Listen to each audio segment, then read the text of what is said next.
जीवन निरंतर बहती रहने वाली धारा का नाम है जो हमेशा एक जैसी नहीं रहती, और इस सत्य को भी स्वीकार करना पड़ेगा कि जीवन का अनुभव हमेशा के लिए सुखद नहीं बना रह सकता है।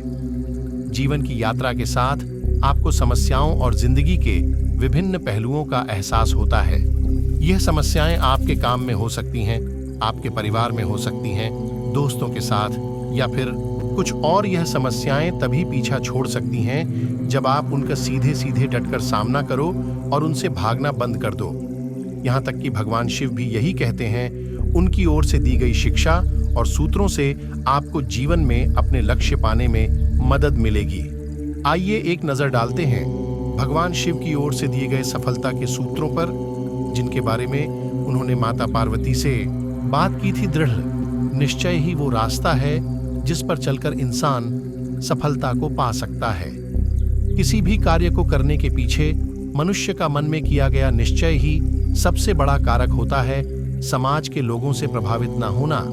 अगर आपने अपने मन में कोई काम करने का निश्चय कर लिया है तो फिर लोगों से प्रभावित होना व्यर्थ है, चाहे वह आपके बारे में कितनी ही बुरी बातें कहें। समाज की बातों पर ध्यान देने से आपकी प्रगति बाधित होगी।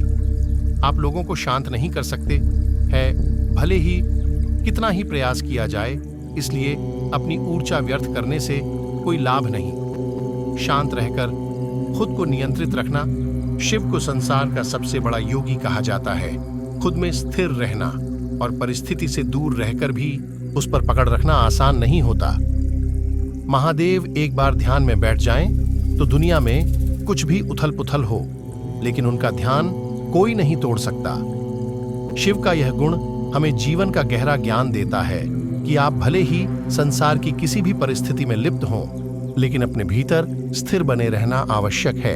अपनी प्राथमिकताएं समझें। भगवान शिव के जीवन को देखकर लगता है उन्हें हमेशा अपनी प्राथमिकताओं का भान रहा। उन्होंने अपनी पत्नी पार्वती से प्रेम और सम्मान को सबसे ऊपर रखने के साथ अपने मित्र और भक्तों को भी उचित स्थान दिया, और साथ ही इन सबसे अलग अपने ध्यान में भी लीन रहे। कब क्या करना उचित है वह ये अच्छी तरह जानते थे।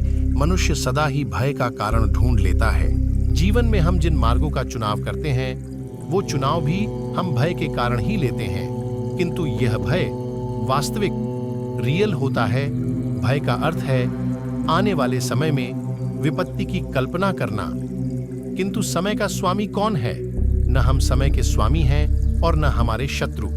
समय तो ईश्वर के अधीन चलता है। तो क्या कोई यदि आपको हानि पहुंचाने के लिए केवल योजना बनाता है तो क्या वो आपको वास्तव में हानि पहुंचा सकता है?